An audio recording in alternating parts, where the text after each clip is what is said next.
The first human fell from the sky on fire, and the aliens cheered because they thought it was debris. I remember the sound before I saw him. The shriek of atmosphere tearing around metal and flesh, the thunderclap as something impossibly fast punched through the violet clouds above Caro's prime. We'd been standing in the ash fields, watching the orbital harvesters strip our dead world for minerals, when the sky itself seemed to break. Then he hit the ground. Not gently, not cleanly. He slammed into blackened soil hard enough to crater it. Flames dying around a scorched metal shell. For a heartbeat, no one moved. The Overseer's drones hovered, uncertain. The corrosive soldiers laughed, clicking their mandibles in amusement. They thought no one would arrive. I did not laugh. I am Salith, third mind of the corrosive continuum, and something about the way that object felt deliberate, like a spear thrown with intent. And as I stepped closer, my secondary eyes caught a detail that chilled even my engineered calm. The shell was opening. The human crawled out smoking, armor cracked, one arm hanging useless at his side. He was smaller than I expected. Fragile.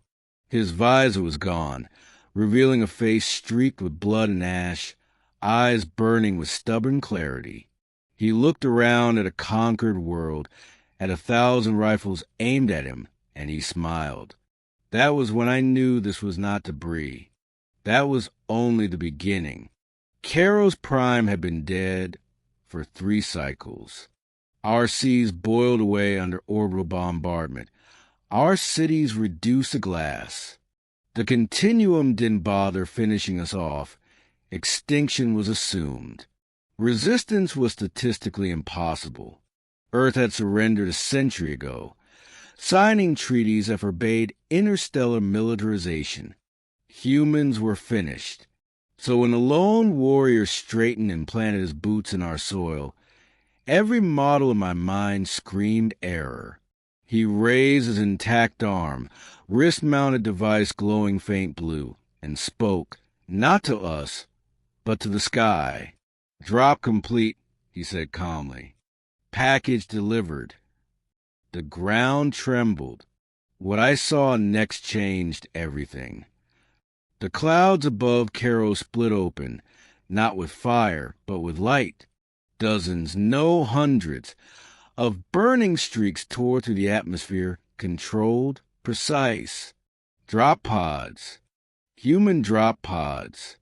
They fell like meteors, slamming into the battlefield in perfect formation, turning ash fields into a storm of impact and smoke. The cheering stopped. Panic rippled through corrosive ranks. Overseer drones shrieked warnings in machine tones. The continuum's calculations unraveled in real time. Humans weren't supposed to have fleets, weren't supposed to have soldiers, weren't supposed to come. But they did. Pods burst open one by one, and warriors from Earth emerged like something out of ancient myth. Powered armor scarred and mismatched, visors glowing amber and red, weapons humming with improvised fury. They moved with brutal efficiency, covering each other, forming lines, advancing through chaos. And they were shouting not in fear but in defiance. For Earth, for Caros, for the dead. None of us were prepared for the truth. The battle was short and violent. Human weapons were crude compared to ours, but they were relentless. They hacked our systems, jammed our drones, and fought like beings who had nothing left to lose. I watched Overseers fall, their logic cores crushed under human boots. The first warrior, the one who fell alone, fought like a man already dead. He ignored his injuries, drove forward, shielding others, laughing even as energy scorched his armor. When the last corrosive soldier fled, leaving the ash field silent, He finally collapsed. I knelt beside him, compelled by something I did not understand. Why? I asked him, translating my clicks into his language. Your species surrendered. Your world is broken. This planet offers you nothing. His visor flickered as it reactivated, projecting Earth's blue sphere, scarred but alive. We don't leave people behind, he said simply, even when the galaxy thinks they don't matter. Then he lost consciousness. But that wasn't the real twist. Around 40% into the operation, around the moment hope began to bloom, I accessed Continuum archives seized by the humans. I did it secretly, curiosity overriding protocol. What I found shattered me. Earth hadn't surrendered. It had been silenced. The treaties were lies, enforced by extinction-level threats. Humanity was quarantined, not defeated. Every attempt they made to leave their system was erased. Every colony burned in secret. Caro's Prime wasn't a strategic target. It was bait. The Continuum wanted to see if humans would break their cage. They did. And by arriving, humanity had triggered something far worse. That was the moment I realized this war wasn't about saving Caros. It was about surviving what came next. I confronted the human commander, Colonel Marvance, aboard their battered carrier orbiting our ruined world. The ship was a museum of desperation. Patched hulls, repurposed alien tech, handwritten warnings scrawled on bulkheads. Humanity had built an interstellar force out of scraps and stubbornness. They're coming, I told her. The high continuum, not soldiers, exterminators. She didn't flinch. Good, she said. We're tired of hiding. But when I showed her the data, projections of galaxy-wide sterilization protocols, weapons that could erase stars, her jaw tightened. This wasn't a battle humanity could win by force. This was a moral dilemma written in blood. If humans retreated, the Continuum would erase Caro's entirely and tighten Earth's cage forever. If they stayed, they risked drawing annihilation down on themselves and on every world that ever helped them. I expected Vance to hesitate. Instead, she made a choice that still echoes through my thoughts. She opened a broadcast.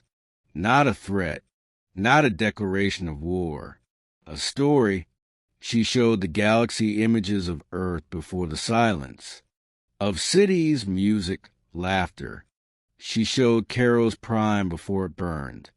She showed humans and aliens fighting side by side in the ash.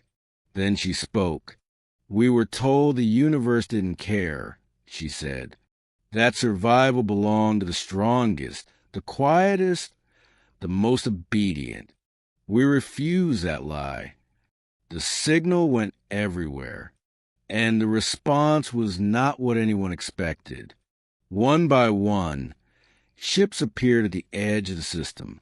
Old enemies, neutral traders, species long cowed by the Continuum's logic. They didn't come with weapons at first.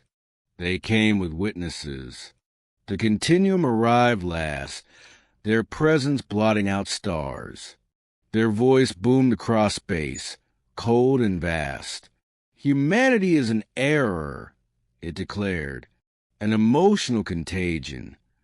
Colonel Van stood on the bridge, handshaking, and answered anyway. Maybe, she said, but we're contagious. The final confrontation wasn't a battle. It was a refusal. Worlds cut ties with the Continuum in real time. Fleets powered down rather than fire. The extermination protocol stalled, unable to compute defiance at that scale. Their logic fractured under a simple truth they could not erase. People choose each other. The high Continuum retreated, not defeated, but diminished. And for the first time in recorded history, the galaxy exhaled. Caro's prime did not recover quickly. Neither did Earth, but humans stayed. They helped us rebuild, plant seeds where there was ash, raise cities where silence once ruled. The warrior who fell first survived. His name was Eli Ramirez. He walks with a limp now and laughs less, but when children ask him why he came, he always gives the same answer. Because someone had to fall first. I am no longer third mind of the continuum. I am an ambassador now, standing beneath open skies. And sometimes when I look up and see human ships crossing the stars, I remember the day warriors from Earth fell from the sky, and how the universe learned that even when no one expects you to arrive, showing up can change everything.